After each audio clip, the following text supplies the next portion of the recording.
민족의 태양이시며 위대한 영도자이신 김용민 동지께서는 알찬 북남 정상회담 결과에 흡족해 하시며 온 인민들에게 알찬 알탕을 배급하기로 결정하시었다.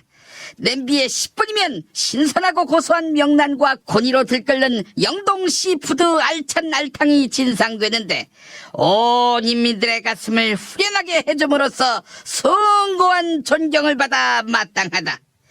그러나 영동 시푸드처럼 배에서 급속 냉동된 알이 아니라 시들시들한 알로 만들어 부패하고 악취 풍기는 오물더미의 다름 아닌 알탕을 공급하면서 사리사욕을 채우는데 이골이 난 도적 왕초들은 천추에 용납 못할 미친 개의 망동의 다름 아니다.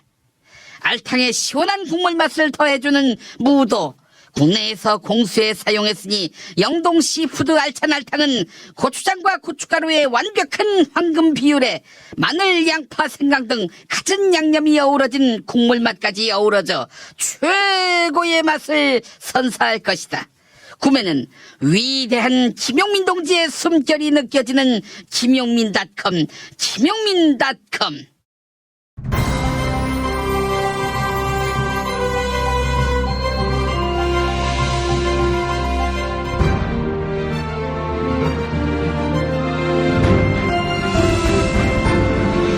2018년 5월 3일 목요일 김용민 브리핑 2부입니다.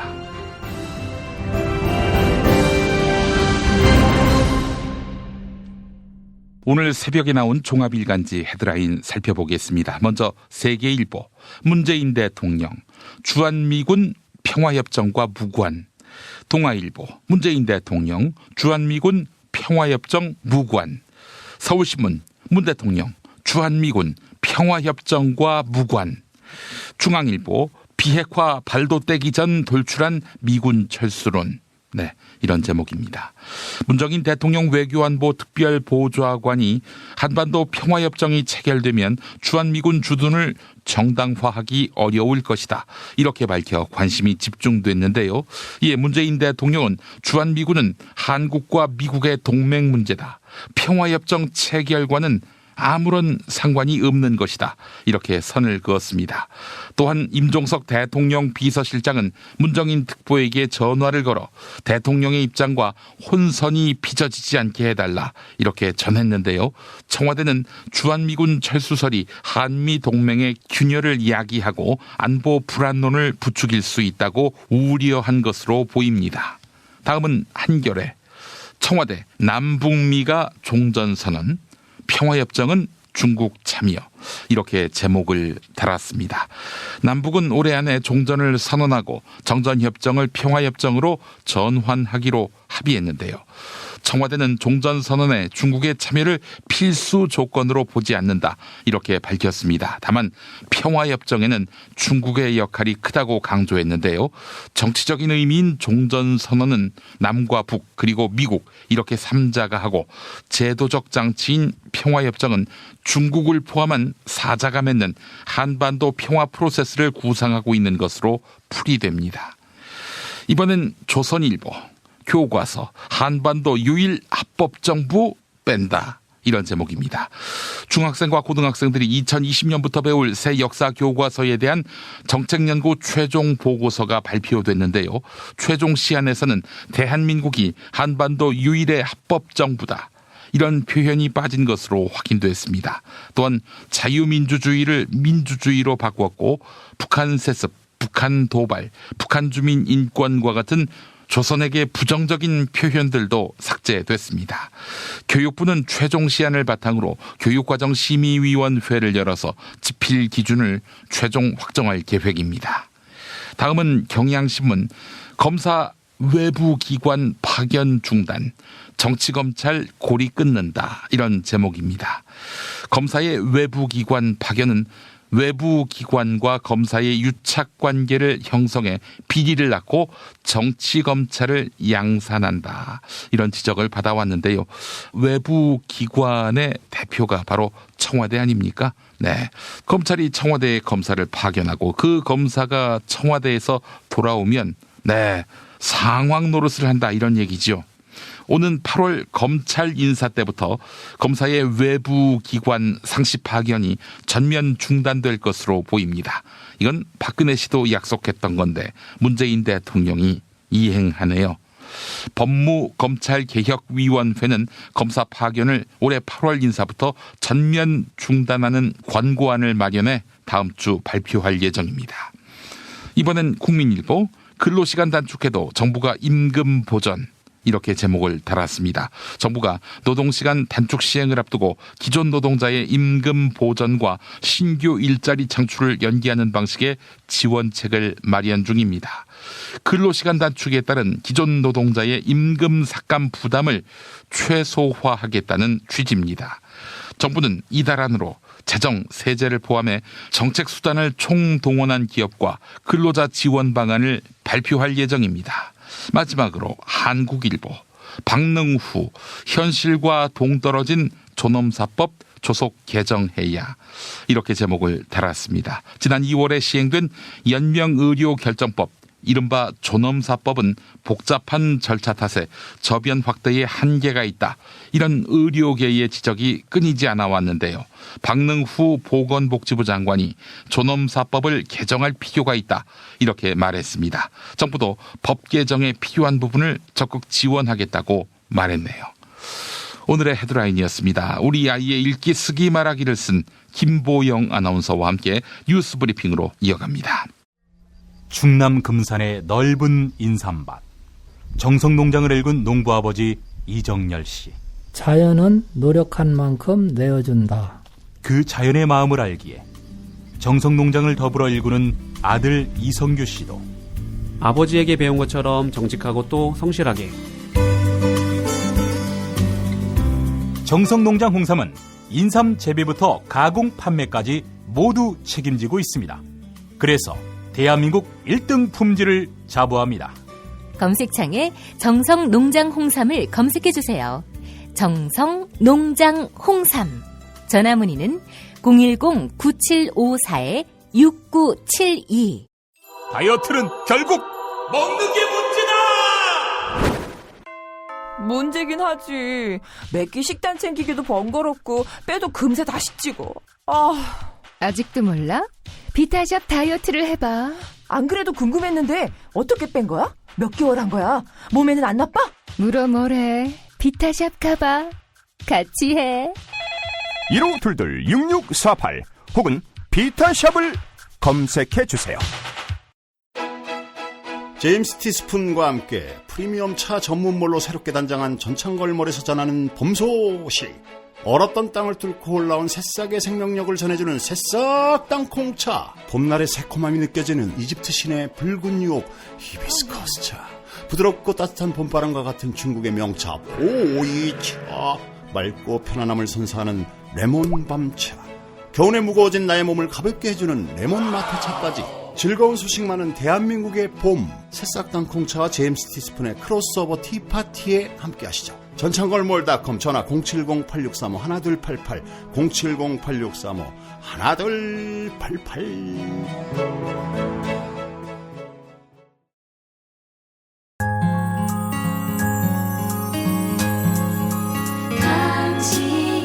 정직한 뉴스 보좌관 김용민과 주파수를 맞춘다. 새로운 아침 특별한 선택 김용민의 뉴스 브리핑. 김용민의 뉴스 브리핑. 김정은 조선 국무위원장이 도널드 트럼프 미국 대통령에게 주한미군 주둔을 용인한다. 이런 입장을 전달했을 것이란 전망이 나왔습니다. 복수의 청와대 관계자들은 조선의 체제가 보장될 경우 주한미군 주둔을 문제 삼지 않을 가능성이 있다. 이렇게 전하고 있습니다. 이는 조선과 미국의 비핵화 합의 과정에서 조선이 미국에 제공하는 선물이 될 수 있다는 건데요. 청와대의 한 핵심 관계자는 조선이 주한미군 주둔을 통해 오히려 조선의 대중국 협상력을 극대화할 수 있다는 계산도 하고 있을 것이다. 이렇게 분석하기도 했습니다. 한편 일각에서는 조선과 미국의 관계 정상화 과정에서 주한미군이 철수할 수도 있는 것 아니냐 이렇게 전망하기도 했는데요. 문재인 대통령이 이를 공개적으로 일축했습니다. 주한미군은 한미동맹의 문제다. 평화협정 체결과는 아무 상관이 없다. 이렇게 선을 그은 것인데요. 청와대 김의견 대변인의 브리핑 들어보시죠. 주한미군 관련 글에 대해 문재인 대통령이 직접 한 말을 전해드리겠습니다. 주한미군은 한미동맹의 문제이다. 평화협정 체결과는 아무 상관이 없는 것이다. 네. 아울러 임종석 비서실장은 조금 전 문정인 특보에게 전화를 걸어 대통령의 이런 말을 전달한 뒤 대통령의 입장과 혼선이 빚어지지 않도록 해달라고 말했습니다. 네, 이상입니다. 기사 소개는 중앙일보 보도를 바탕으로 했습니다. 남북 정상회담 이후 남북 경제협력과 관련된 장밋빛 전망들이 쏟아져 나오고 있는데요.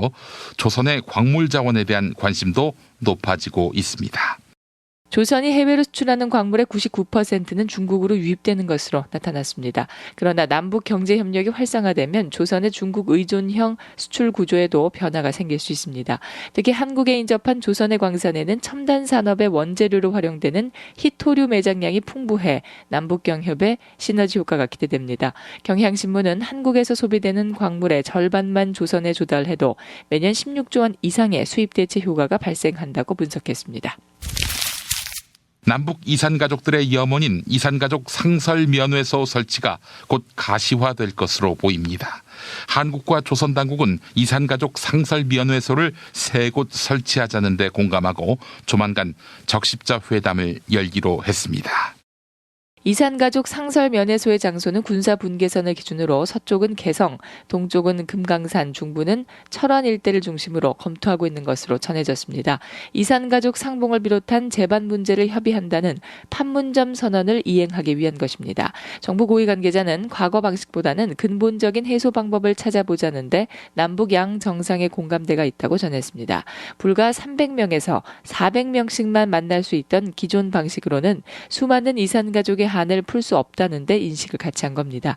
이산가족 상설면회소는 광복절 이산가족 상봉 이후 설치와 운영에 관한 논의가 본격적으로 추진될 것으로 보입니다. KBS의 보도 전해드렸습니다. 금융감독원은 삼성의 핵심 바이오 계열사인 삼성바이오로직스가 회계 처리 기준을 위반했다. 이렇게 결론 내렸는데요. 김기식 전 금융감독원장이 삼성바이오로직스 분식 회계 논란과 관련해 앞으로 넘어야 할 산이 많다. 이렇게 밝혀 그 배경에 관심이 모아지고 있습니다.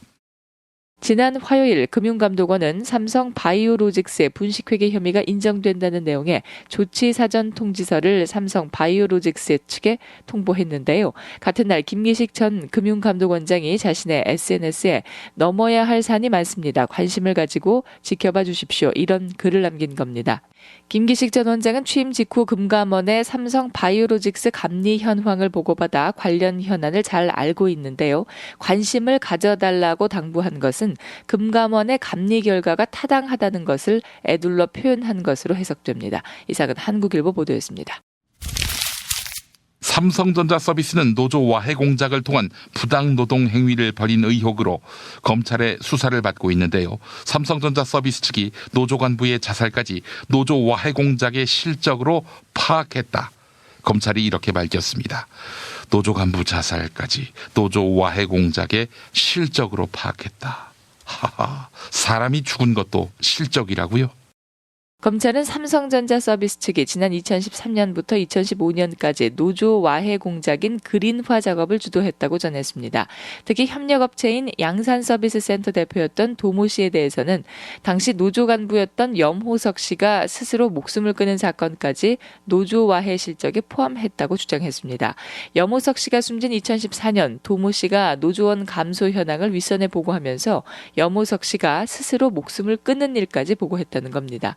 한편 2013년 삼성이 더불어민주당 을지로위원회를 압박하기 위해 대응 문건을 만든 것으로 드러났습니다. 갑을 문제를 다루기 위해 만든 을지로위원회가 삼성의 불법 파견을 비판하자 대응 문건을 만든 겁니다. 이에 당시 을지로위원장이었던 우원식 더불어민주당 원내대표는 수사당국의 철저한 수사를 촉구한다고 밝혔는데요. 더불어민주당 최고위원 회의에서 있었던 우원식 원내대표의 모두 발언 들어보시죠. 어제 검찰이 삼성을 압수수색하여 확보한 문건이 한 방송사의 보도로 공개되었습니다. 보도된 내용에 따르면 삼성전자 서비스가 만든 문건의 제목은 을지로 습격작전으로 2013년 민주당 을지로위원회가 삼성의 불법 파견을 비판하자 삼성 비판 여론을 잠재우기 위해 하청업체 대표들을 동원해서 을지로위원회 활동을 공격한다는 내용입니다. 실제로 하청업체들은 당시 을지로위원회 위원들을 압박하는 활동을 실행에 옮긴 것으로 확인되고 있으며 저 역시 실제로 그런 압박을 받은 바가 있습니다. 2013년 을지로위원회 위원장이었던 저로서는 삼성이 하청업체들을 동원해서 이런 일을 뒤에서 사주했다는 사실에 경악을 금할 수 없습니다. 수사당국의 철저한 수사를 촉구합니다. 지방선거를 앞두고 자유한국당 후보들이 앞다투어 이른바 홍준표 패싱에 나서고 있습니다. 홍준표 대표의 남북정상회담 폄하와 색깔론 제기로 여론이 악화되자 홍준표 대표와 거리를 두려 하는 것입니다. 먼저 지난달 25일 홍준표 대표는 나라를 통째로 북에 넘기겠습니까? 이것이 우리 당의 지방선거 구호다라고 밝혔는데요. 서울시장에 출마한 김문수 자유한국당 후보 캠프는 당의 지방선거 공식 슬로건을 쓰지 않기로 했습니다. 홍준표식 선거 전략에 대해 공개적인 반기를 든 겁니다. 또한 경기지사 후보인 남경필 지사는 홍준표 대표를 겨냥해 국민의 일반적 생각에서 동떨어지면 지지받기 어렵다고 쓴소리를 했습니다. 김태호 경남지사 후보는 아예 초중고교 전면 무상급식 확대를 공약으로 내걸었습니다. 2015년 무상급식 중단을 결정했던 홍준표 당시 경남지사와 차별화를 시도한 것입니다. 국회에서 대통령 개헌안 발의가 무산되자 청와대가 개헌안의 취지를 살리기 위해 법률 개정안 카드를 들고 나왔습니다. 그 첫 단계로 현행 만 19살 이상인 선거권 부여 나이를 만 18살로 낮추는 내용의 공직선거법 개정을 추진하기로 했습니다. 청와대 핵심 관계자는 이달 말까지 구체적인 계획을 내놓을 것이라고 밝혔습니다. 청와대가 시도한 6월 개헌은 무산됐지만 제도와 정책 변화를 통해 개헌안에 담긴 과제를 실현하겠다는 겁니다. 또한 정부 부처별로 개헌안을 토대로 법률 개정이 필요한 사안을 취합할 계획이다. 이렇게 덧붙였는데요. 공무원 노동 3권 보장이나 노사 대등 원칙 강화도 법률 개정을 통해 추진될 것이란 관측이 나옵니다. 한국경제 보도 소개해드렸습니다. 박근혜 정부가 추진한 국정교과서 지난해 5월 폐기 됐죠. 하지만 지필 기준이 그대로 남아있었기 때문에 한국교육과정평가원이 새 교육과정과 지필 기준 시안을 만들었습니다. 교육부는 중학교 역사, 고등학교 한국사 교과서의 교육과정과 지필기준 시안을 공개했는데요. 2020학년도부터 중학생과 고등학생들이 배울 역사 교과서에서는 자유민주주의가 이전처럼 민주주의라는 표현으로 되돌아갑니다. 또한 박근혜 정부의 국정교과서에서 등장했던 대한민국 수립은 대한민국 정부 수립으로 바뀝니다.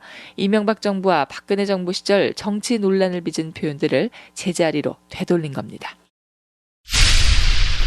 김용민 파일. 홍준표 대표는 남북 정상회담에 대해 위장 평화회담이라고 공세를 이어갔습니다. 북핵 폐기가 없는 정상회담은 위장 평화회담에 불과하다. 절대 그것은 용납할 수가 없다. 상대방에 대한 모든 적대 행위를 중지하겠다는 합의가 문제라는 겁니다. 이번 남북 정상회담의 결과는 우리 안보의 자발적 무장 해제에 다름 아닙니다. 한미 군사 합동훈련을 비롯한 군사훈련조차도 할 수 없게 된 것입니다. 두 정상이 완전한 비핵화 목표를 확인한 것도 성과이기보단 위협 요소라고 지적했습니다. 핵 없는 한반도라는 모호한 문기를 삽입해서 미국의 핵 우산 정책도 무너뜨릴 빌미만 제공하고 있습니다. 그런 정권이 핵 포기를 쉽게 할 수 있겠느냐? 나는 그게 가능하다고 보지 않습니다. 비정상적인 남북 정상회담 합의가 이루어진 이면에는 북한 김정은과 우리 적 주사파들의 숨은 합의가 자리 잡고 있다는 생각을 하게 됩니다. 북한 독재자가 한 번 웃었다고 신뢰도가 77%까지 올라오고 다음 대통령은 아마 김정은이가 될란가 모르겠다. 자신에게 쏠리는 비판을 모두 정치적 행위로 보기도 했습니다. 심지어 요즘 와서는 당내 극히 일부 남아있는 잔박들도 나와서 여기에 동조를 하고 있다. 오늘은 낡은 책상 서랍에서 10년이나 지난 일기를 꺼내어들었지. 왜 그토록 많은 고민의 낱말들이 그 속을 가득 메우고 있는지. 그 오랜 기록들이 어두운 거미줄에 쌓여있는 동안 물론 힘겨운 날들도 많았지만 가끔은 깜짝 놀랄 만큼 재미있는 일도 있었다고 생각을 해봐. 지난 2008년 10월 당시 집권당이었던 한나라당 홍준표 원내대표의 국회 연설, 금강산 관광객 피격 사망 사건 직후의 연설에서는 이런 때일수록 대화를 해야 한다며 남북의 상생과 북한과의 대화를 촉구했습니다. 정부 차원의 남북 대화가 단절되어 있습니다. 이런 때에 국회가 나서서 막힌 물꼬를 터야 한다고 저는 생각합니다.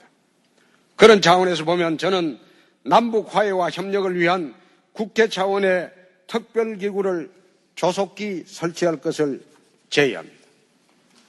여야 대표로 구성된 이 기구를 통해 남북 정치회담을 북한에 공식 제안합시다. 의원 여러분들의 적극적인 호응을 기대합니다. 운전자를 위한 꿀팁 7,000원 운전자 보험 카페. 알고 계세요? 교통사고가 나면 형사합의금, 벌금, 변호사 비용 이거 자동차 보험에서는 보장 못해요. 운전자 상해까지도 책임져 드리는 7,000원 운전자 보험 카페. 버스, 택시, 트럭 등 영업용 차량 운전자를 위한 12,500원 운전자 보험 카페도 있습니다. 실손, 부모님 건강, 자녀 보험도 안내해 드립니다. 02849-9730 연중 무휴라 언제든 02849-9730. 아이고 무릎이야. 주사도 맞고 무릎 보호대도 이것저것 써봤는데 효과가 없네. 무릎펜 몰라? 무릎펜? 무릎펜이라고 이번에 새로 나온 무릎 관절 보호대야. 우리 부모님도 무릎펜 사용하시고 운동하는 재미에 푹 빠지셨어. 어디서 살 수 있어? 네이버에서 무릎펜을 검색 후 쇼핑몰에서 구매하시고 상담은 010-2255-4489 최 과장을 찾아주세요. 지방선거 후보자님 잘 들으세요. 선거는 뿌리오와 함께 선거 문자 1위는 뿌리오. 선거는 뿌리오와 함께 선거 당선 1위는 뿌리오. 12년 연속 1위 노하우로 개인정보 보안은 물론 번거로운 행정처리도 한 번에. 당선자가 추천하는 1위 문자 뿌리오. 1위 당선 1위 문자 뿌리오.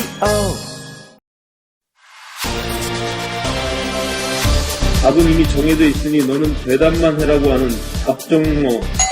아닌데 답은 정치인데 너만 몰라 이건데.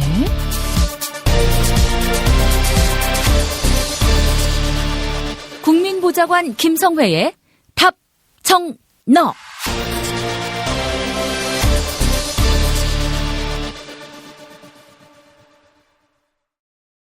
이거 하나만 있으면 공깃밥 한 그릇은 뚝딱. 무색소, 무방부제, 100% 수작업, 짠맛이 덜한 양념으로 숙성한 젓갈, 속초 오마니 젓갈. 김용민닷컴에서 최저가로 구매하실 수 있습니다. 자, 답정너입니다. 국회 더불어민주당 손예원 의원실 김성회 보좌관 만나겠습니다. 김 보좌관님. 네, 안녕하세요. 오늘 어떤 이야기 준비하셨습니까? 예, 이제 북미 정상회담이 코앞으로 다가오면서 많은 관심들 가지시고 계신데 한겨레 신문에서 어제자에서 보도하기도 했지만 평양하고 판문점 두 군데로 많이 좁혀지는 것 같아서요. 그것이 가지는 정치적 의미에 대해서 한번 좀 우리 청취자분들하고 말씀을 나눠보고 싶습니다. 예, 우리 김성회 보좌관님은 어느 쪽에 좀 더 판돈을 거시겠습니까? 결론으로 나중에 말씀드리겠지만 저는 일단 판문점에 걸겠습니다. 아, 그렇군요. 저도 판문점입니다. 왜냐하면은 들은 이야기도 있고요. 일단 트럼프 대통령이 강력하게 요구하고 있고 강력하게 요구한 이면에는 일단 무엇보다도 회담 성과도 중요하지만 이 회담 성과를 중개할 만한 그런 인프라가 평양은 모르겠어요. 판문점은 확실히 있다는 걸 이번 남북 정상회담에서 확인했거든요. 이 토크쇼 진행자 출신인 트럼프 대통령은 이 점까지 고려를 해서 판문점으로 밀고 가지 않겠는가 하는 그런 생각을 해봅니다. 네, 뭐 6.15 공동선언 때 평양 순환공항 내리던 김대중 대통령 화면은 생방송으로 잡혔던 전례가 있기 때문에 저는 뭐 인프라가 아예 안 될 것 같지는 않은데 말씀하신 대로 인터넷 환경 등을 고려하면 네. 아무래도 판문점이 낫겠다는 생각이 드는데요. 일단 평양을 왜 선호하는지에 대해서부터 좀 말씀 먼저 드리고 판문점 얘기를 좀 해보겠습니다. 북한이 왜 평양으로 했으면 하는지. 네네. 저는 북한의 입장에선 평양을 고집하고 싶어 할 거라고 보는데요. 예. 가장 큰 이유는 무엇보다도 김정은 위원장이 이번 남북 정상회담을 통해서 얻었던 가장 큰 소득은 이미지 개선이었습니다.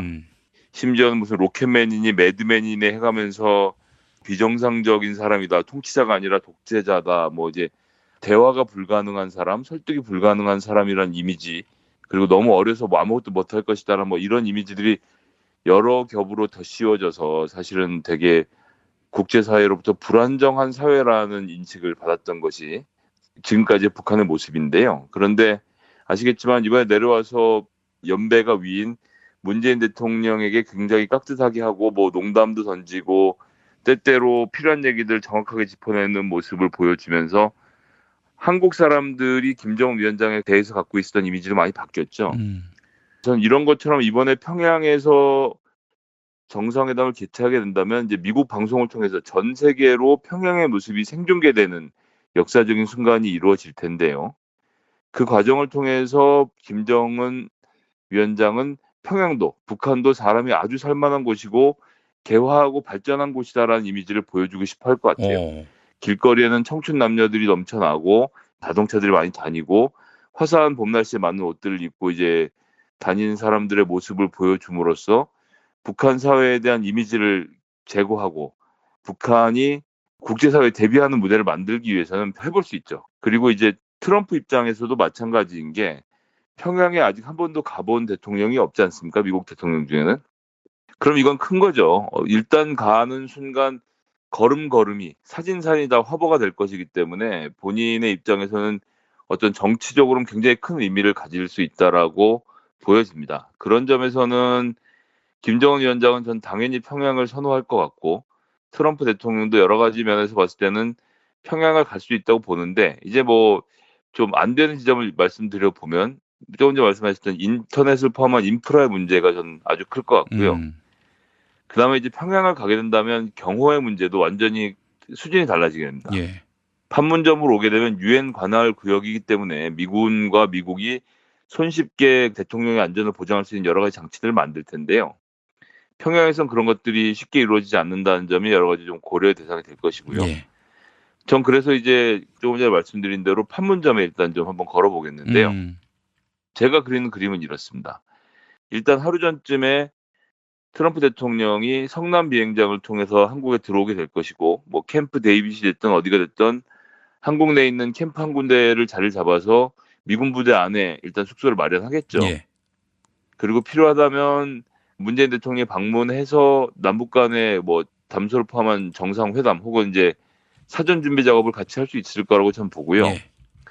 지난번에도 판문점을 가려고 했다 이제 기상 관계로 못 갔던 전례가 있는데 트럼프 대통령 다시 자동차를 타고 판문점으로 가서 이번에는 거꾸로 군사분계선을 넘어서 판문 각으로 향하지 않을까. 그림 자체는 트럼프 대통령이 방북을 하는 그림이 훨씬 더 저는 보기 좋을 것이라고 생각하고요. 이미 김정은 위원장은 넘어왔기 때문에 그거 자체는 크게 그림될 것이 없고 문재인 대통령과 김정은 위원장이 만났던 바로 그 자리에 트럼프 대통령 악수를 나누고 군사분계선을 본인이 넘어서 조선 땅에 진입한 최초의 미국 대통령이 되는 그림. 전 이게 아주 아름다울 것 같고 판문각에서 뭐 하루가 됐든 이틀이 됐든 그 여러 가지 종류의 회담들 특히나 이번 회담이 중요한 이유는 비핵화에 대한 구체적인 과정들이 어느 정도 합의가 되어야 하기 때문에 단 한 번의 회의로 결정이 나지 않을 가능성이 높다고 보고요. 하루 이틀 정도 텀을 두고 지속적인 만남을 가질 것이다라는 생각을 먼저 하고요. 그리고 트럼프 대통령도 그렇고 김정은 위원장도 그렇고 약간 뭐랄까요, 사업가 승부사의 기질들이 있지 않습니까? 한 방에 뭔가를 해결을 하려고 서로 계획을 만들어 와서 원래 실무진에서 합의했던 것 이상의 성과를 낼 가능성이 높다. 지난번 트럼프 대통령이 북미 정상회담을 하겠다라고 결정한 과정도 보면 실무진에서는 왜 저러나 하고 있는데 그냥 툭 던져서 그럼 내가 한번 갈게 이렇게 받았던 거 아닙니까? 그건 이제 트럼프 대통령의 승부사적 기질을 보여주는 지점이기 때문에요. 저는 어떤 식으로 결과를 도출할 것 같고 이제 지금부터 설명드리는 것이 제가 판문점으로 하게 될 것 같다라는 가장 중요한 이유인데 합의의 그림이 그려지면 전 트럼프 대통령이 청와대에 전화를 해서 문재인 대통령을 판문점으로 초대를 할 것 같습니다. 이것이 가지는 정치적으로 중요한 의미는 뭐냐면요. 문재인 대통령이 판문점으로 온 가운데 미국, 조선, 한국 이렇게 세 나라가 정전협정에서 이제 평화협정 체결로 넘어가는 장면들. 정전협정에 서명을 한 당사자는 중국과 조선과 미국이었습니다. 그래서 이번에도 그렇게 세 나라가 같이 들어와야 되는 것 아니냐라는 여론이 있지만 청와대의 기류는 다릅니다. 이미 중국 같은 경우에는 전쟁이 끝난 것은 기정사실이고 유엔에도 동시가입한 상태에서 종전협정에 사인을 하는 것이 무슨 의미가 있겠냐. 꼭 중국이 안 와도 된다라는 이야기들이 지금 청와대에서 흘러나오고 있지 않습니까? 그렇기 때문에 판문점에서 하고 마치 우연을 가장해서 문재인 대통령까지가 함께 평화협정에 서명을 하는 그림을 그린다면 거기선 어떻게 보면 자연스럽게 중국이 배제가 되는 거죠. 미국의 입장에서는 조선을 친미로 돌려놓는 작업이 꼭 필요합니다. 중국에선 가장 싫어하는 그림이고요.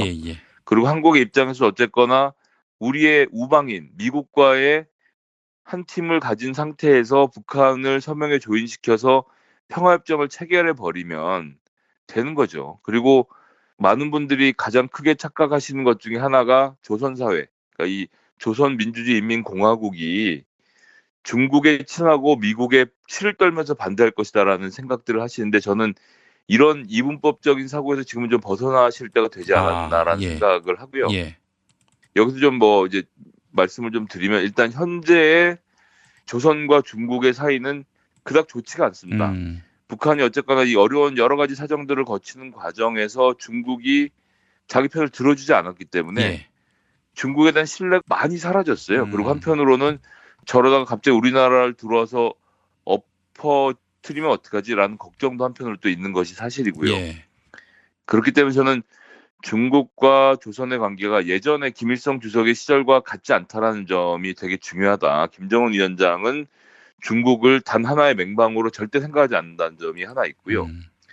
또 다른 하나는 되게 오래 거슬러 올라가는 얘기인데 1980년대 초에 이산가족이 이제 한국에서는 이산가족 상봉이 안 됐지만 미국에 살고 있는 미국 시민권을 가진 사람들은 북한에 대한 방문이 허용이 되던 시절입니다. 이제 그 시절이 소위 송도율 교수님이 이런 분들이 북한에 갔다가 이제 그 문제로 이제 간첩단 사건이 불거지고 이러던 시절이었는데요. 그 당시에는 김일성 주석이 해외에 있는 동포들을 많이 초청을 해서 같이 식사도 하고 이산가족 상봉도 하고 이렇게 하면서 해외에서 소위 말하는 친북 성향의 사람들을 만들어 가던 시기였죠. 근데 그때 김일성 주석이 주최하는 오차 모임에 갔던 사람이 남겼던 회고록의 한 대목을 제가 인용을 좀 해보고 싶은데요. 그때 이제 오찬에 들어갈 때는 구성원들 전부 다가 이제 미국에 살고 있는 사람이었는데 들어가서 자기들이 반미투쟁을 열심히 하겠다 뭐 이런 충성 맹세를 하려고 생각을 하고 들어갔다는 거예요. 회의 점심 자리에. 근데 김일성 주석이 뜻밖의 말을 했답니다. 뭐라고 하냐면 조선과 미국의 관계를 개선하는 것이 우리에게 나서 있는 가장 절실하고도 절박한 문제다. 그러니까 미국에 살고 계신 우리 동포 여러분들이 우리 조선과 미국의 관계를 개선할 수 있도록 할 수 있는 모든 일을 해달라라는 그런 당부를 했다는 겁니다. 그래서 이제 겉보기는 반미 국가로서 계속 자리를 해온 것처럼 해왔지만 그때도 그러니까 1980년 지금으로부터 무려 거의 40여 년 전부터 조선은 미국과의 관계를 개선하기 위해서 끊임없이 노력해온 과정이 있었다는 점이죠. 그렇기 때문에 저는 절대 어색하지 않다. 앞으로 조선이 미국과 친선의 관계를 만드는 것이 결코 어색한 일이 아니라는 점을 그 말씀드리고 싶고, 지금 현재 국제 정세의 흐름 이런 것들을 쭉 봤을 때는 중국과 한 편을 먹기보다는 미국과 친한 사이가 되면서 예전 하던 방식의 등거리 외교, 러시아와 중국과 하던 등거리 외교를 미국과 중국 사이에서 하려고 하는 그런 움직임들이 저는 있을 수 있다고 봐서요. 저는 판문점에서 한국과 미국과 조선의 정상이 함께 만나서 평화협정을 체결하는 그림, 그걸 좀 한번 꿈이지만 그려보고 있습니다. 아이고, 그 그림이 진짜 현실화된다면은 어마어마한 또 장관이 되지 않겠는가 그런 생각이 들고요. 근데 이제 한 가지 좀 걱정되는 것은 뭐냐면은 역대 북미 타결 또 남북미 타결 그때마다 항상 공식처럼 거론됐던 것이 그렇게 해서 결국 북한에게 비핵화에 따른 선물을 주는 거 아니겠어요? 근데 선물의 비용을 남한이 이 상당 부분 감당하고 일본이 또 그 나머지를 담당하는 이런 구도가 되는 것은 아닌지 하는 그런 걱정들, 이런 걱정들이 적지 않거든요. 그러면 결국에는 뭐 트럼프는 생색만 내고 실리는 다 챙겨가고 그렇게 되는 것은 아닌지 하는 그런 염려들이 있긴 합니다.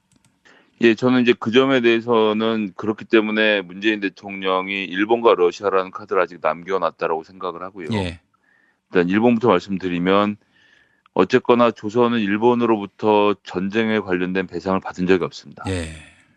그리고 일본은 조선과의 역사적 문제를 해결하는 것이 본인들이 유엔 안보리의 이사국이 되는데 가장 중요한 변수가 되어 있는 상태입니다. 예. 그렇기 때문에 본인들이 진정한 의미의 열강이 되고 선진국이 되기 위해서는 조선과의 문제를 해결해야 되는 상황이 되기 때문에 저는 전후배상과 관련된 문제에 있어서 일본이 상당 부분의 금전적인 지원을 할 것이다라는 것을 전제로 놓고 있고요. 어쨌든 아베가 처음에는 목리를 부리면서 이 판에서 빠져갖고 계속 옆에서 다른 얘기만 하다가 조미 관계가 갑자기 가까워지고 남북 관계가 엄청난 속도로 가까워지니까 지금 약간 따당한 기분이 들었던 거 아닙니까? 그래서 불어 문재인 대통령이 이제 서훈 국정원장을 직접 보내서 여기서 좀 외교 라인이 아니라 정보 라인을 보냈다는 것이 되게 큰 의미를 가지는데요. 예.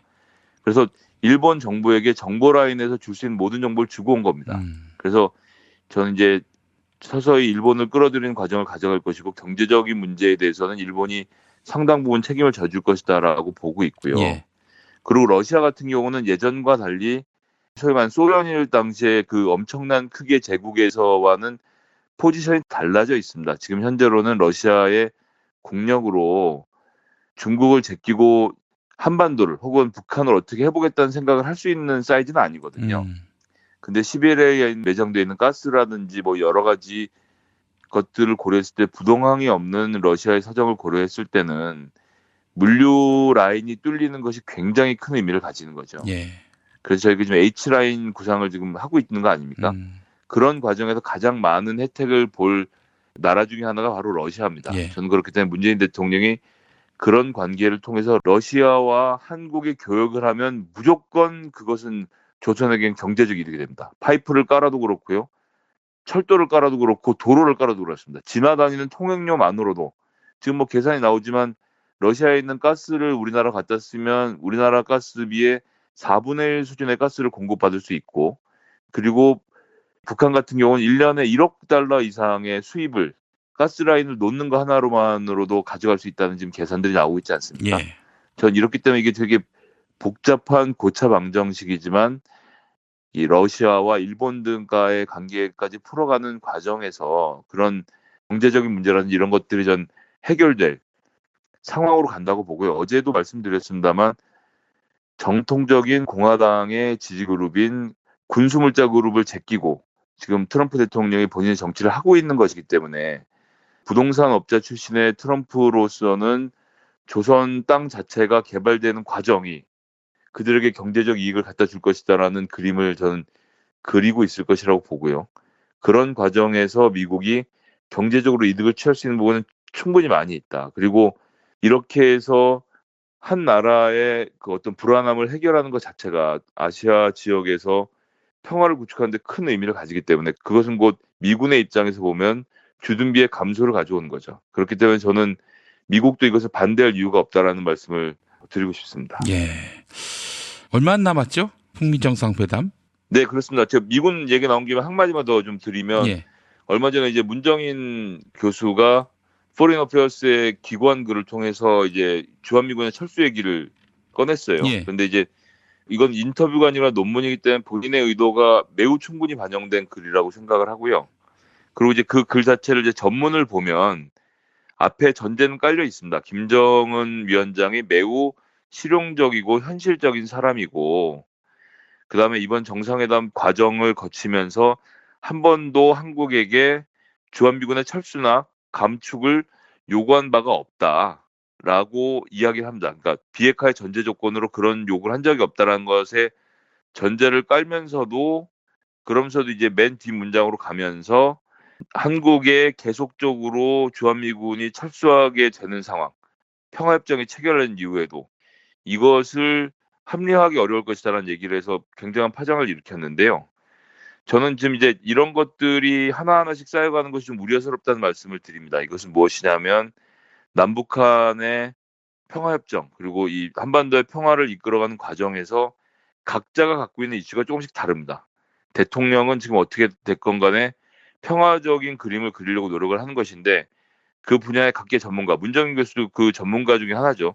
근데 문정인 교수 입장에서는 주한미군의 철수를 어떻게 할 것인지에 대한 논의가 일어나야 된다라고 본인의 개인적인 의견이 들어가는 겁니다. 예. 이런 상황에서. 그렇기 때문에 이제 이런 것을 기고를 해서 논의를 촉발해 보려고 한 건데, 청와대가 당장 그것에 대해서 굉장히 격한 어조로 반발을 했죠. 예. 이렇게 하시면 안 된다라는 이제 전화까지 갔고, 그런데 저는 이제 앞으로도 이런 일들이 저는 계속 벌어질 것으로 봅니다. 남북 관계라는 것이 매우 복잡하고 여러 가지가 걸쳐 있기 때문에 이것들을 해결해가는 과정에서 그 구성원들, 실무자들, 관료들, 또 그리고 학자 집단들이 본인이 그린 그림들이 있습니다. 누구는 경협을 먼저 해야 된다, 누구는 군축을 먼저 해야 된다, 누구는 뭐 핵에 대해서 이렇게 된다, 저렇게 된다는 의견들이 있는데, 이런 의견들을 자꾸 정부 주장에다가 섞으려는 시도들을 앞으로 하게 되는 것을 보실 수 있을 겁니다. 저도 이제 그런 것이 있을 때마다 뭐 때때로 말씀을 드리겠지만, 우리 청취자 여러분들도 이것이 정부의 주장인지 아니면 정부의 구성원의 개인의 주장인지를 좀 나눠서 보실 필요가 있을 거고요. 지금같이 중요한 순간에는 서로의 각자 이슈를 가지고 나오기보다는 모두가 합의할 수 있는 공통의 이슈를 가지고 문제를 좀 차근차근 풀어가는 과정이 필요하지 않겠나라는 생각이 들어서요. 그런 점은 좀 저희가 좀 정확히 보고 지나가야 되겠다 말씀을 드리고 싶었습니다. 예, 알겠습니다. 야, 이거 뭐 오늘 이야기하면서 홍준표 대표는 완전히 패싱됐네요. 야당이 이렇게 반발하는데도 전혀 관심들이 없으니 참 야당할 맛 나지 않겠습니다. 어쩔 수 없죠. 지금 뭐 대화를 하려면 한국말을 같이 해야 되는데 한국말 아는 사람 어떻게 들어가 끼워주겠습니까?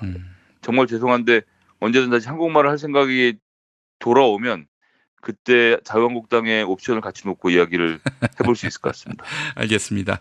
자, 김성애 보좌관님 오늘 말씀 잘 들었습니다. 네, 감사합니다.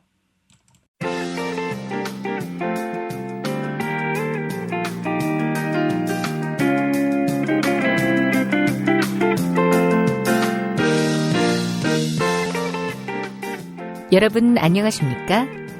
지금부터 전국 17개 시도교육청과 무관한 2018학년도 뉴스 듣기 능력평가를 시작하겠습니다. 가정이나 직장, 차량, 야외에 계시는 애청자 여러분께서는 팟캐스트의 음량을 알맞게 조절하여 주시고 팟빵 게시판에 정답과 이메일 주소, 사연을 써올리시기 바랍니다. 모든 문제는 한 번씩만 들려드리니 잘 듣고 지시에 따라 물음에 답하시기 바랍니다. 이제 시작하겠습니다. 카카, 큰일 났습니다. 뭐가 또 큰일 났어요? 조원진이가 문재인 미친 새끼라고 했습니다. 아니, 그게 뭐가 어때서? 어? 날 감옥에 넣고 풀어주지도 않는 문재인이가 그럼 제정신이란 얘기야? 아, 근데 미친 새끼라고 욕하지 않았습니까? 나도 김정은이를 두고 정신상태가 통제불능이라고 했어. 어? 그런데 문재인이하고 김정은이하고 짝짝꿍한 거 아니야? 어? 아, 역시 조원진이가 친박이야. 아니, 진박이야? 아니, 신박이야, 신박. 아, 발상이 너무 신박해. 근데 카카, 문재인, 김정은이 말고 미국 대통령 트럼프까지 짝짝꿍할 판입니다. 아니, 트럼프까지? 그렇습니다. 그러면 트럼프도 미쳤다고 해야 하나? 북한을 정상국가로 인정해줄 판인데요. 지금 제일 폭주하는 사람은 트럼프입니다. 아, 트럼프. 혼이 정말 비정상이군. 우리 국민 95%도 북한과의 정상회담이 잘 됐다고 말하고 있습니다. 미쳤어. 다들 미쳤어. 근데 카카, 미친 건 카카가 아니냐 이런 얘기도 있습니다. 뭐? 내가 왜? 국민이 탄핵해서 내쫓았는데 그렇게 청와대에서 집으로 쫓겨가는 꼬라진데 그때 손을 흔들지 않으셨습니까? 웃는 모습으로. 이건 정말 맛이 간 게 아닌가 하는. 뭐, 내가 맛이 갔다고 했지? 주먹 맛도 맛이 갔니? 이 씨발놈아? 카카, 홍준표가 공표할 수 없는 여론조사를 발표했다가 2천만 원 과태료를 먹었습니다. 그랬더니 홍준표가 나 잡아가라, 돈 없다 이러면서 배째라 하고 있습니다. 그 유명한 배째라이즘, 어? 야, 근데 과태료 안 낸다고 구속되니? 뭐 당연히 그럴 리 없지요. 하지만 준표는 구속이라도 해주기를 바라고 있을 겁니다. 그래야 탄압받는 야당 지도자 이미지를 얻으니까요. 요즘 지방마다 홍준표 보고 지원 유세 오지 말아라, 산통 깨진다 이런 이야기가 나온다고 하더만. 근데 공표하지 말라고 했던 여론조사는 뭐야? 박근혜 지지율 75%. 뭐, 진짜? 거봐, 우리 국민이 나를 버릴 그런 국민이 아니라니까? 카카, 끝까지 들으셔야지요. 박근혜 24년형 지지율 75%. 이 씨발 새끼. 카카, 농담이었습니다. 농담이었어요.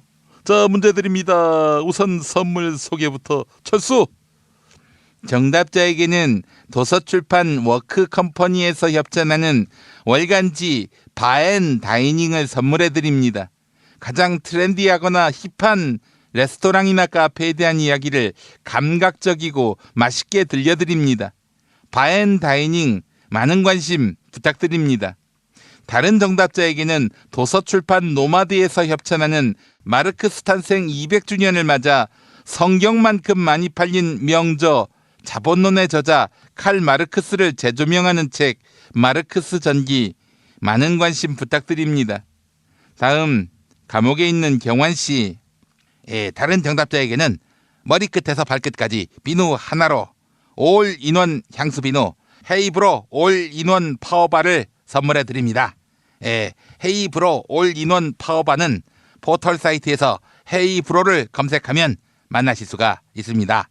그리고 다른 정답자에게는 애주가들의 핫 아이템 술친굼 한 박스 보내드립니다. 검색창에서 술친굼을 찾아주세요. 금요일 정답자 가운데 한 분께는 남도 먹거리에서 협찬하는 식품 꾸러미 상품을 선물해 드립니다. 인터넷 주소창에 남도먹거리.kr 입력해 주세요. 이젠 회장이 형. 금요일 정답자 가운데 다른 한 분께는 골반 보정 속옷 바디로직 리포머 팬츠를 보내드립니다. 검색창에서 바디로직을 찾아주세요. 그리고 금요일 정답자 가운데 다른 한 분께는 머문 빌리지 이용권을 격주로 보내드립니다. 총 3,000평의 대지와 건물 2동을 오직 한 팀에게만 제공하는 서비스. 포털 사이트에서 머문 빌리지를 찾아주시기 바랍니다. 그리고 클로징에서 사연이 소개된 분에게는 뼈를 따다 구운 과자에서 만든 강릉 두부도넛 선물해 드리지요. 주문 전화가 033-646-2668 033-646-2668 인터넷 주문은 베이킹파머.co.kr입니다. 문제 드리겠습니다. 가습기 살균제 사건과 4.16 세월호 참사 특별조사위원회의 이 상임위원이 박근혜 정부 시절 1기 세월호 특조위원으로 활동하면서 진상규명을 방해했다. 이렇게 인정했습니다. 자, 이 상임위원 누군지 아십니까? 아니, 그 새끼가 배신 때렸어? 배신을 때렸지요. 카카한테만. 세월호 진상규명을 방해한 카카한테만. 이 씨발 새끼. 그 상임위원 이름 아십니까? 알지. 1번, 김진태, 2번, 황전원, 3번, 장기정, 4번, 주옥순, 5번, 조원진.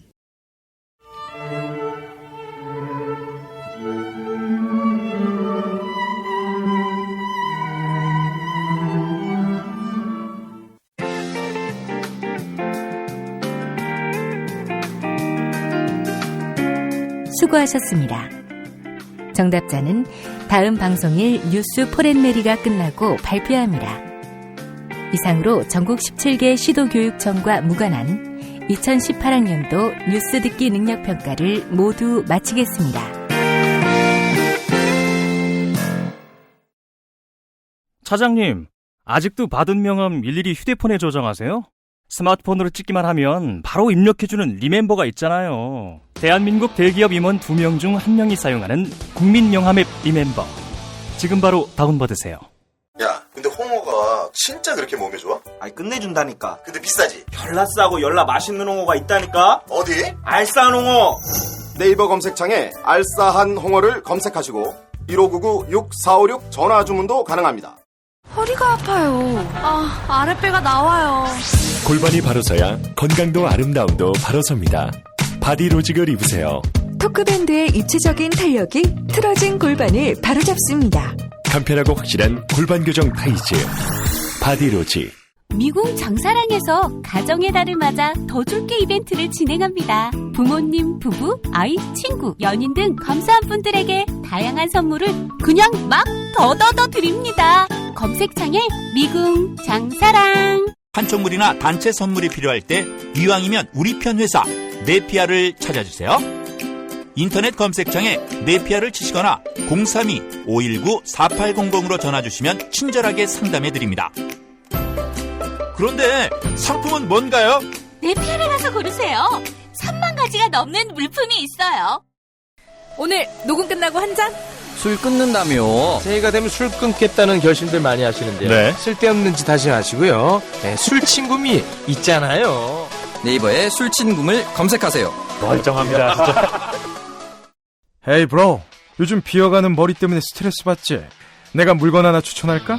툭툭 두드리기만 하면 머리가 채워지는 헤이브로 헤어 파워 쿠션. 남자의 자신감 1분 안에 채우자. 헤이브로 헤어 파워 쿠션. 포털에서 헤이브로를 검색하세요.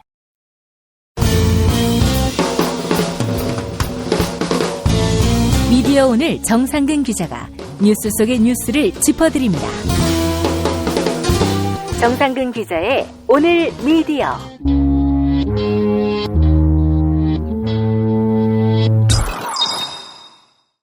정상근 기자 만나겠습니다. 정 기자님. 네, 안녕하십니까. 자, 오늘 어떤 소식 준비하셨습니까? 네, 일단 어제부터 최남수 YTN 사장의 불신임을 묻는 투표가 진행이 되고 있어서 요 소식을 간단하게 좀 말씀을 좀 드리겠습니다. 예.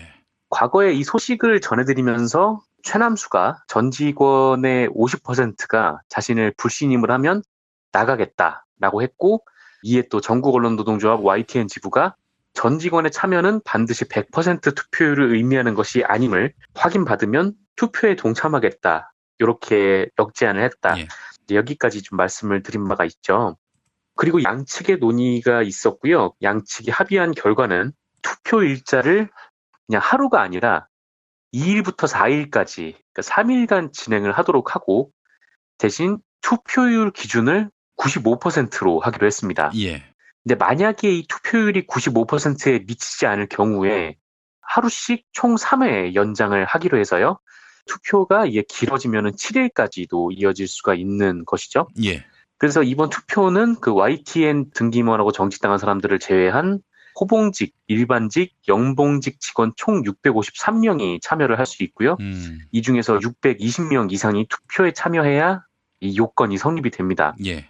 그리고 이 투표 방식은 기표소 투표를 하는 거를 원칙으로 했어요. 근데 해외 특파원, 그리고 뭐 출산휴가자, 뭐 병가휴직자, 뭐 이런 사람들은 기표소에 와서 투표를 하는 게 불가능하잖아요. 그래서 35명 정도를 추려서 이 사람들만 모바일로 투표를 하기로 했고요. 예.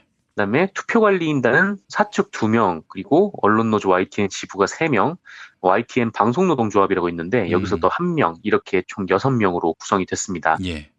이제 뭐 양측의 마지막 싸움이 이제 시작된 거죠. 제가 듣기로는 이 YTN의 2일 투표율이 한 70% 가까이 나오거나 좀 넘을 걸로 지금 알고 있는데 이미 좀 상당히 투표를 한 것으로 보이고요. 예.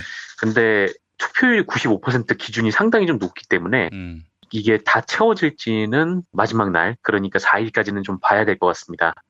만약에 이게 투표가 다 이루어지면은 전 구성원의 50% 반대는 오히려 어렵지 않을 것 같은데 예.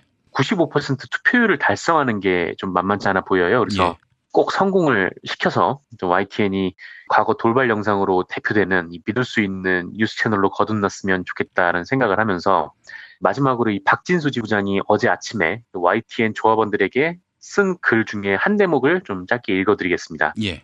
YTN이 외면받고 후배들이 기레기 소리 듣는 동안 반성하고 거듭나려는 시도조차 없었습니다. 최남수 사장 퇴진과 동시에 보도국 정상화를 위한 논의를 시작해야 합니다. 1,500 기자들이 모두 참여하는 공론화 과정을 거쳐서 보도 혁신을 구체적으로 그려나가야 합니다. 보도국 정상화는 조속한 YTN 안정화의 전제 조건이 될 것입니다. 보도국은 활기를 되찾아야 합니다. 편집회의에서는 이슈 선정을 위한 토론이 오가고 부서내에서는 발제한 아이템을 놓고 치열하게 의견을 주고받습니다. 경영진은 저연봉자들의 처우 개선과 불평등을 해소하기 위해 사원들과 수시로 간담회를 열고 남산타워에 계시는 사원들의 목소리도 경청하는 자리를 만듭니다. 신명나게 일할 수 있는 YTN, 우리 모두가 꿈꾸는 YTN의 모습입니다. 이런 꿈을 실현하기 위해서는 기본적인 전제가 있습니다. 경영진의 신뢰입니다. 최남수 사장을 신뢰할 수 있는가 아닌가는 논하지 않겠습니다. 여러분들은 이미 많은 것을 알고 있고 보았기 때문입니다. 최남수 사장과 YTN의 미래를 구성원 여러분들 스스로에게 묻고 답하여 주시기를 간곡히 부탁드립니다. YTN의 미래를 위한 이번 투표는 노동조합만의 투표가 아닙니다. 우리 구성원 모두의 투표입니다. 지난 10년의 YTN을 묻고 미래 10년의 YTN을 설계하기를 소망합니다. 조합원 여러분, 그리고 구성원 여러분, 최남수 사장의 퇴진과 함께 저와 12대 YTN 노동조합 집행부는 새로운 미래의 리더십을 위한 이양 작업에 착수하겠습니다. 곧바로 집행부 교체를 위한 작업에 들어갈 것입니다. YTN과 YTN 노동조합의 미래는 이제 새로운 얼굴로 미래를 설계하고 새 집행을 열어야 합니다. 네, 이렇게 박진수 지부장은 최남수 퇴진과 함께 본인도 물러나려고 생각을 하고 계시는 것 같아요. 그래서 뭐 물러나는지 여부는 YTN 구성원들이 결정을 하겠지만 좀 어쨌든 이 투표가 잘 이루어져서 다시 한번 YTN의 투쟁이 성공적으로 역사책에 쓰이기를 바라봅니다. 95% 못 넘기면은 투표함을 못 여는 겁니까? 사실상의 이제 최남수의 승리가 되는 거죠. 95%를 넘기지 못하면. 조건이 왜 이렇게 구질구질하죠? 처음에 이제 최남수가 구성원 전체의 의사를 묻겠다라고 했을 때 이거 혹시 뭐 100% 투표율을 얘기하는 거 아닌가? 왜냐면은 이 50%의 반대가 나오면 사퇴하겠다라는 거는 뭐 사실상 투표를 하면은 결정이 되어 있는 거거든요. 그래서 이미 전국언론노동조합 YTN 지부 조합원들이 전 구성원의 한 50% 정도가 넘으니까요. 예.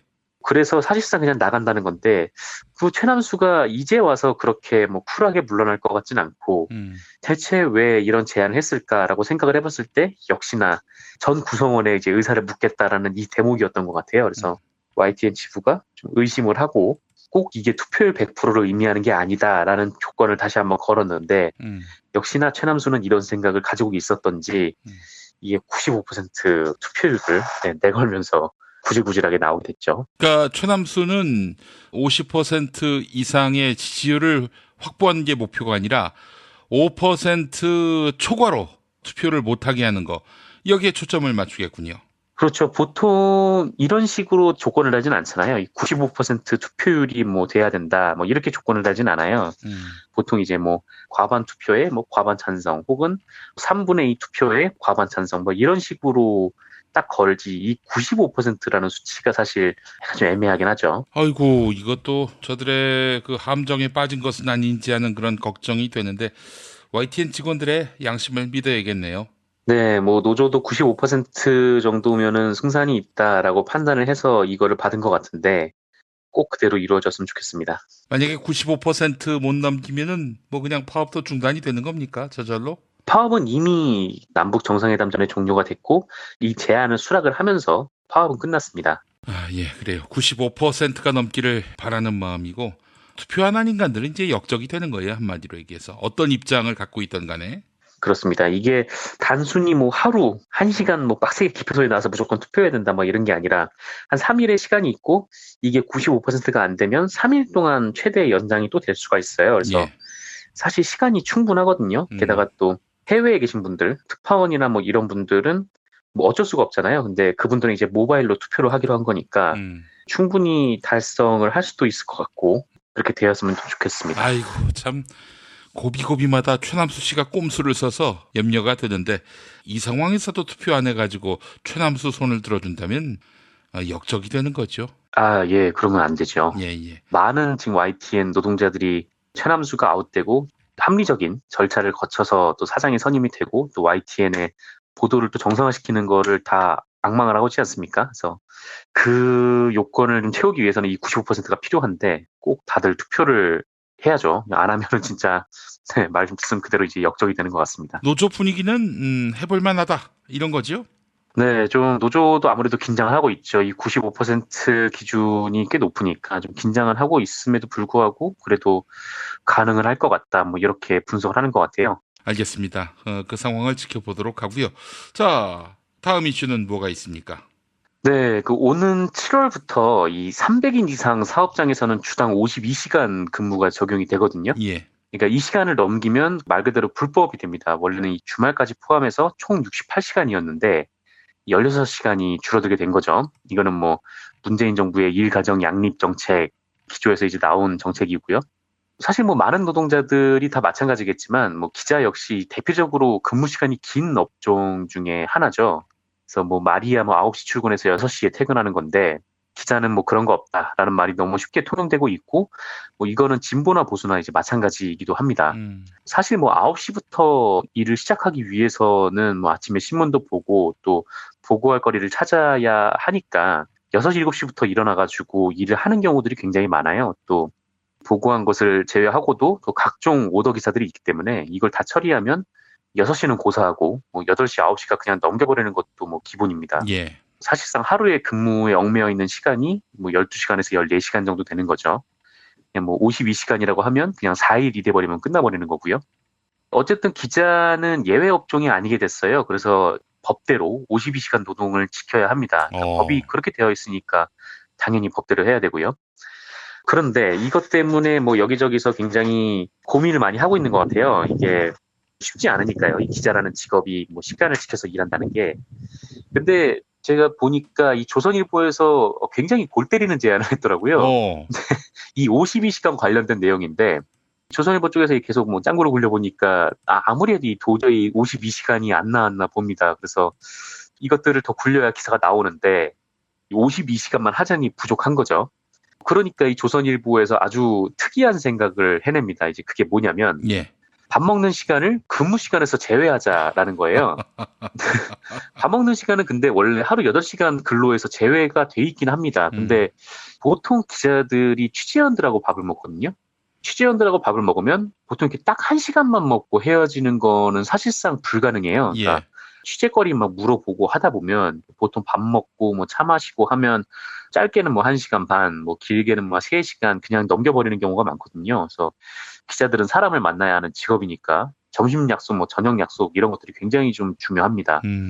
그런데 조선일보 뭐 블라인드 게시판이었나 봐요. 그러니까 익명 게시판에 글이 올라왔는데 조선일보 사회부에서 점심시간 그리고 저녁 시간을 각 1시간 30분씩 그러니까 도합 하루 3시간을 근무 시간에 넣지 말라라는 지침을 내렸다. 이런 이제 얘기가 나왔어요. 그러니까 9시에 출근해서 12시에 점심시간이면 다시 1시부터 일을 시작을 하잖아요. 근데 1시 반부터 일을 시작을 하게 되는 겁니다. 그러니까 취재원을 만났다라고 보고를 하면요. 그러니까 1시 반부터 일을 시작을 하게 되니까 그러면 6시에 끝나는 게 아니라 6시 반에 끝나게 되는 거죠. 뭐 그런데 또 저녁 6시에 저녁 약속이 있으면은 또 1시간만이 그대로 이제 흘러가 버리고 7시 반까지 꽁으로 사실상 일을 하면서 일을 안 하는 것처럼 처지고 그렇게 되면 나머지 30분을 붙여서 종료되는 시점이 한 8시가 되는 거예요. 예. 그러니까 52시간 근무 전과 근무 후가 이제 똑같이 되는 마법이 벌어지는 거죠. 조선일보 사회부장이 선우정 씨더라고요. 예. 뭐 이 사람은 뭐 미디어오늘이랑 통화해서 뭐 처음 듣는 얘기라고 주장을 했다라고 합니다. 근데 정작 이 조선일보 노조에서는 지금 52시간 관련 쟁점 가운데 하나가 취재원과의 식사를 근무 시간으로 보느냐 안 보느냐 이거다 이렇게 얘기를 하면서 또 인정을 했죠. 예. 조선일보가 좀 황당한 지침을 내놓은 건데 그러면서 이 조선일보는 취재원을 안 만나가지고 기사의 질이나 아이디어가 떨어지는 것은 기자 본인의 책임이다 이렇게 말을 했다는 겁니다. 그래서 취재원 만나는 거는 업무로 치지 않겠다. 하지만 취재원을 안 만나서 기사질이 떨어지는 건 네 탓이다. 너한테 책임을 묻겠다. 이런 얘기인 거죠. 아니 이런 지침이 내려오면은 TV조선 기자들이 압수수색하려는 경찰을 입구에서 막았듯이 전 기자들이 총동원돼서 저항해야 되는 거 아닙니까? 그렇죠. 선우정 부장을 못 들어오게 막아야죠. 선우정 이 사람이 누구냐면은 선우휘라고 과거 유명한 논객 조선일보에도 있었고요. 그 사람 아들이에요. 네네 맞습니다. 그 선우의 아들 지금 선우정 씨가 사회부장인데 네. 어쨌든 뭐 이 부분에 대해서 조선일보 기자들도 불만이 있나 봐요. 그래서 이 사실을 익명 게시판에 썼던 조선일보 기자로 추정되는 사람은 이렇게 얘기를 하기도 했습니다. 맨날 남의 티끌은 물어 뜯으면서 이런 적폐는 당연히 받아들여야 하는 것처럼 밑으로 지침을 내리고 바뀐 근로기준법 때문에 어쩔 수 없다는 식으로 핑계대지 마라. 근로기준법이 경영진에게 눈의 가시였던 조선 기자들의 엄청난 고임금 구조를 개편할 천재 이루라는 거 안다. 이제 임금 현실화해달라. 연봉제를 계속하려면 본 취지 살려서 성과대로 제대로 월급을 줘라. 그러기는 싫고 적은 돈으로 일은 사실상 똑같이 시키려는 건 착취다. 네, 이런 얘기를 했습니다. 예. 맞는 말이죠. 뭐 맞는 말이긴 한데 안타까운 게 조선일보나 이 조선일보 노동조합이 그동안 이제 노동자들의 착취에 대해서 그 노동자들의 입장을 반영이라도 했다면 조선일보에 내려진 이 황당한 조치가 좀 많은 분들의 분노를 일으키기에 충분했을 텐데 그런데 이 소식을 듣는 아마 많은 청취자분들은 그냥 피식하고 웃으실 것 같아요. 그냥 뭐 본인들의 업보다 뭐 이렇게 보시기 때문일 것 같은데 네. 조선일보 사측의 저 행위는 꼼수가 분명하죠. 그리고 아까 말씀하신 대로 저런 식으로 꼼수를 쓰면 이 회사의 버르장머리를 좀 고쳐야 되죠. 근데 하지만 뭐 노동자들이 당하는 착취가 언제든 자신에게 돌아올 수 있음을 조선일보 기자들도 이 기회에 좀 알았으면 좋겠다는 생각이 듭니다. 물론 뭐 여전히 조선일보 기자들은 고임금을 받고 그들은 그들이 말하는 귀족 노동자이기도 하죠. 근데 그 돈을 벌기 위해서 업계에서 가장 강도 높은 노동을 조선일보 기자들이 견뎌내야 하는 것도 뭐 저는 알고 있어요. 근데 그거는 이제 다른 고임금 노동자라고 지칭하는 사람들도 마찬가지거든요. 대기업 노동자들이 고임금을 받는다라고 하지만 그 사람들은 뭐 주야 2교대로 하루에 10시간 넘게 계속 일을 하면서 시간의 수당을 받고 있는 겁니다. 물론 그렇지 않은 비정규직들이 훨씬 더 많죠. 예. 근데 진짜 이제야말로 이 조선일보 노동자들도 좀 변해야 하지 않을까. 뭐 그래서 뭐 자신의 근로조건뿐 아니라 타인의 노동조건을 말살을 하고 있는 조선일보의 편집 방향에 대해서도 좀 안으로부터 스스로 견제해야 한다는 말을 좀 꼭 전하고 싶어서 네, 이 소식을 말씀드렸습니다. 예. 그 조선일보 기자들이 했던 말이라 하지 않았습니까? 뭐 월급에서 자존심이 나온다, 자부심이 나온다, 뭐 그런 말이요. 그렇죠. 이거 한번 실천에 옮겼으면 좋겠네요. 말만 할 게 아니라. 만약에 이제 52시간 근무를 적용해서 저 시간을 쭉 빼면은 뭐 시간의 수당을 더 안 쳐주겠다는 거잖아요. 그래서 조선일보의 그 자존심을 깎는 건데 조선일보 기자들의 그 자존심을 깎고도 뭐 가만히 있을지 뭐 그거는 좀 더 두고 봐야 될 것 같습니다. 예, 그렇습니다. 선택적으로 저항하는 기자는 웃음거리만 될 뿐입니다. 모든 불의에 다 도전하든지 모든 불의에 다 침묵하든지 일관성 있는 모습을 보여주기를 조선일보 기자들에게 바라는 바입니다. 예, 뭐 하여간 당신들이 정의를 얘기할 때마다 웃겨요. 그 점만은 분명히 그렇죠. 얘기하고 싶습니다. 자, 정상근 기자님 수고하셨습니다. 네, 감사합니다.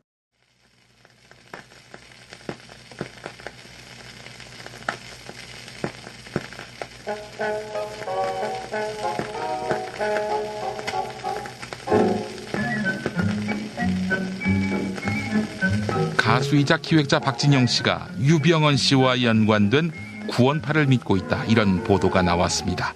그게 왜 시비거리가 되는지 모르겠습니다. 세월호 참사와 박진영 씨가 무슨 연관이라도 돼 있다는 겁니까? 박진영 씨가 믿는 믿음의 지향점이 마음에 들지 않을 수 있습니다. 그런데 뭐 어쩌란 말입니까? 종교와 정치 지향, 심지어 개똥 철학까지 사회 통념에 어긋나지 않는다면 각자의 생각이 존중받는 사회, 그런 사회였으면 좋겠습니다. 박진영 씨의 첫 히트곡이지요. 날 떠나지 마. 잠깐 듣고 오겠습니다.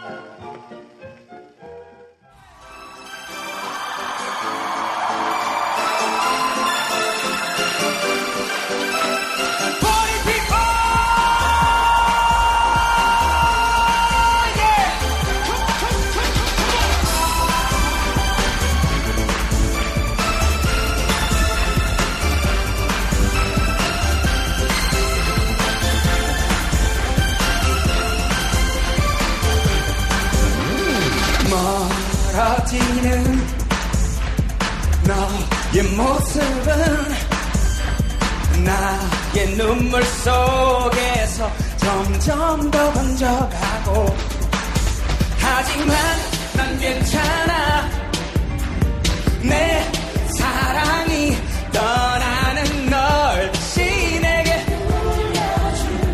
난 알아 난 알아 난 떠나지마 가는 널 볼 수가 없어 넌 떠나지마 난 뒷모습만 보며 서 있어 다시 한번 말하지마 제발 날 떠나지마 내 사랑이 너의 오는 길을 비춰줄 거야 나 떠나지마 가는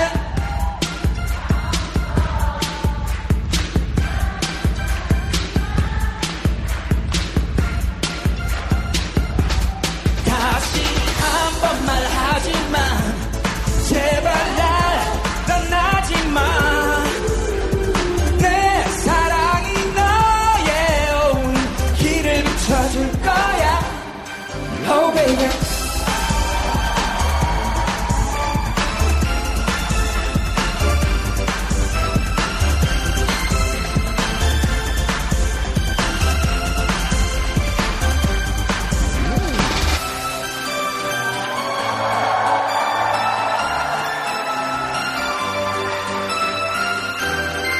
공연장에서 뵐게요.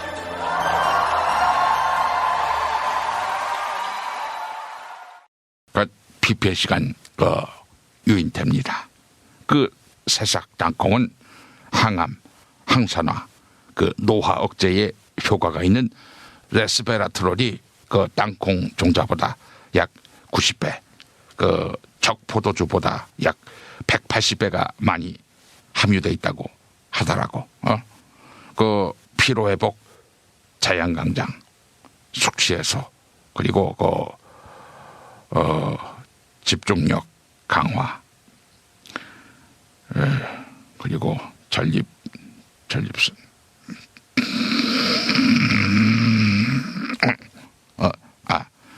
전립선 개선에 도움을 준다고 하는데, 참고라, 전창걸의 새싹 땅콩차가 춘곤증 졸음 개선에 좋다고 하는데, 맞아? 우리 어머니는 나 민청학년 사건으로 사형 선고받았을 때도 졸았다고 하시는데, 어머니 살아생전에 전창걸의 새싹 땅콩차도 맛보지 못하시고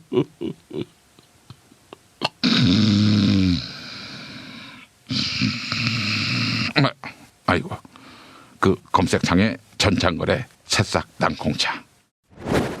박근혜입니다. 스티커나 문구 제품 만드실 일 있으세요? 딴 데는 볼 것도 없어요. IMC 프렌즈로 가시면 되겠습니다. 주문 생산과 디자인 상담 문의도 받는데요. 쇼핑몰 사이트 주문 생산 코너에 정말 다양한 제품이 있는데 한번 가보시고 확인하세요. IMC 프렌즈에 김용민 브리핑 광고 듣고 연락했다, 이렇게 한마디 해주세요. 그래야 광고 계속하시지.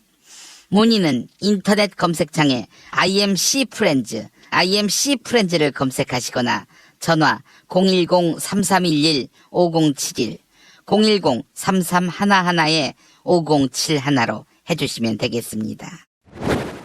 네, 홍준표입니다. 병원비 보장해준다는 실손보험도 40대 남성이면 월 10,000원, 10살이면 월 5,000원대면 가입된다 했어요. 이게 다가 아니지. 보험료 비싸서 가입하기 힘든 치아보험도 40세 여성 기준 월 2만 원이라 했어요.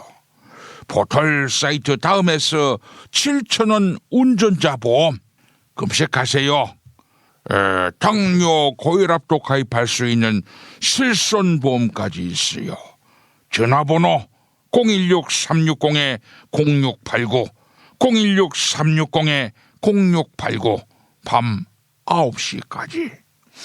이 김정은이가 평화협정까지 맺으면 어쩌지? 그래서 선거에서 망하면 누가 책임지지? 이런 보험 상품 안 만드나? 최경환입니다. 이 골반 척추 바로잡고 싶다면 바디로직 구매 후기 볼까요? 허리가 많이 아파서 매일 물리치료 다녔습니다. 물리치료사 선생님이 허리 보호대를 착용하라고 권하시는데 김용민 브리핑에서 듣던 바디로직이 생각나서 인터넷 구매했습니다. 봄이 돼서 농사일을 시작하고 아침 9시부터 저녁 7시까지 종일 걸음 푸는 일을 했습니다. 아마 바디로직을 입지 않았다면 저녁에는 걷지도 못했을 것입니다. 이틀 동안 입고 했는데 허리가 달랐습니다. 힘도 생기고 일한 후의 통증은 훨씬 덜합니다. 몸 쓰시는 일을 하시는 분들 적극 추천합니다. 여기까지인데요. 농사에도 좋고 또 자식 농사에도 좋습니다.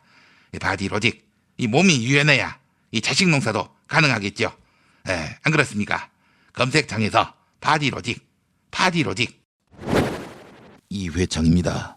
정성농장 홍삼 섭취 후기 읽어보겠습니다. 조모 씨, 지인분께 소개받아서 정땡장보다 좋다는 정성농장 홍삼정 2병을 구매했습니다. 함께 보내주신 홍삼액도 이전에 다른 곳에서 사 먹었던 것보다 훨씬 진하고 정말 정성 들인 흔적이 느껴졌습니다. 그래서 저도 열심히 지인들에게 홍보 중입니다. 네, 그리고 또 다른 사연이 왔습니다. 이분은 누구시지? 읽어볼까요? 이번에 정성농장 홍삼 먹고 1997년 그때 깜짝 놀랄 젊은 후보로 돌아가겠습니다. 그리고 이회창 같은 고릴라를 이기겠습니다. 아니, 이름이 뭐? 아니, 이 씨발 새끼. 아니, 이딴 애송이가 정성농장 홍삼 먹는다고 깜짝 놀랄 후보가 되나? 근데 그 새끼가 정말 회춘하면 어떡하지? 탄핵 때문에 뭐 이야기를 전달을 하려고 해도 길을 막고 듣질 않아요. 회족 수준으로 쪼그라든 한국 보수. 회생의 길은 과연 있을까? 변화된 정치 환경, 갈 길 잃은 보수에게 새로운 희망을 제시한다. 애국 보수의 화려한 부활과 집권을 위한 본격 가이드, 김용민의 신간, 보수를 지켜라. 진중권도 투표하는 보수 정당, 광주에서도 일당이 될 수 있는 보수 정당, 젊은이들의 입당이 줄을 잇는 보수 정당. 언제까지 민주당 정의당을 부러워만 할 것인가? 부러우면 진다니까? 자유한국당 당원 김용민이 쓴 보수를 지켜라. 이김에서 나왔습니다.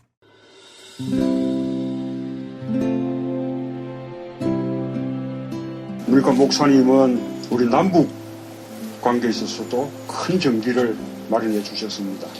늦봄 문익환 목사 탄생 100주년. 민주화와 통일운동을 위해 11년 4개월간 옥고를 마다하지 않은 행동하는 양심. 오늘 우리가 누리고 있는 이 민주주의 또 문익환 목사님 덕분이 아주 큽니다. 그가 24년 동안 살았던 서울 강북구 인수봉로 통일의 집이 6월 1일 문익환 통일의 집 박물관으로 거듭납니다. 사람들이 이렇게 항상 북적북적 이렇게 했던 공간이라 아버지한테만 아니라 우리 모두들한테 굉장히 큰 의미가 있는 통일의 역사를 기억하며 통일의 길을 모색하는 문익환 통일의 집 박물관 기념사업 추진위원으로 함께해 주시겠습니까? 이건 단지 어떤 유가족들의 유산이 아니라 우리 시대가 가지고 있는 유산이기 때문에 자세한 안내는 포털 사이트에서 문익환 통일의 집을 입력해 주세요.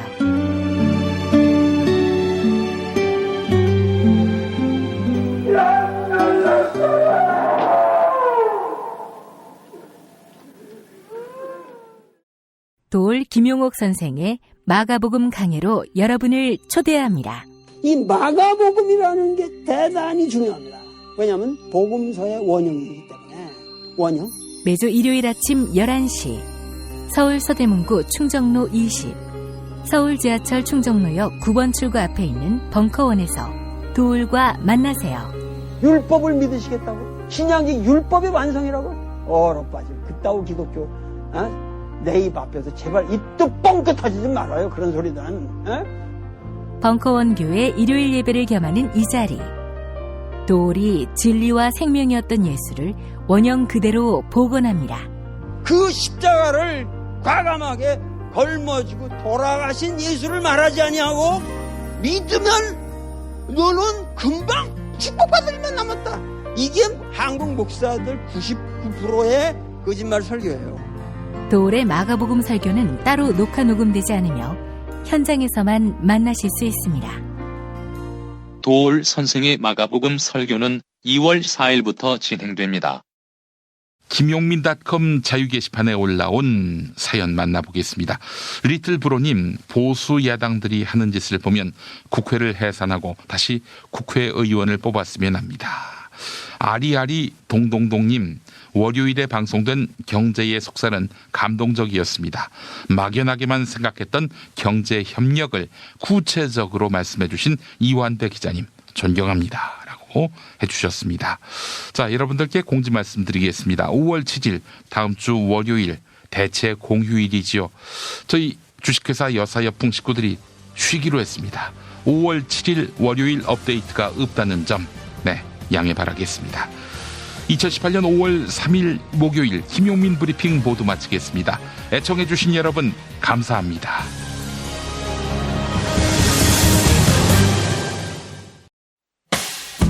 김용민 브리핑과 함께한 시간 어떠셨어요? 다음 시간에도 보다 바르고 알차며 즐거운 정보로 여러분을 찾아가겠습니다. 팟캐스트 포털 팟빵에서 다운로드하기, 구독하기, 별점 주기, 댓글 달기로 응원해주세요. 잊지 마세요. 다운로드하기, 구독하기, 별점 주기, 댓글 달기.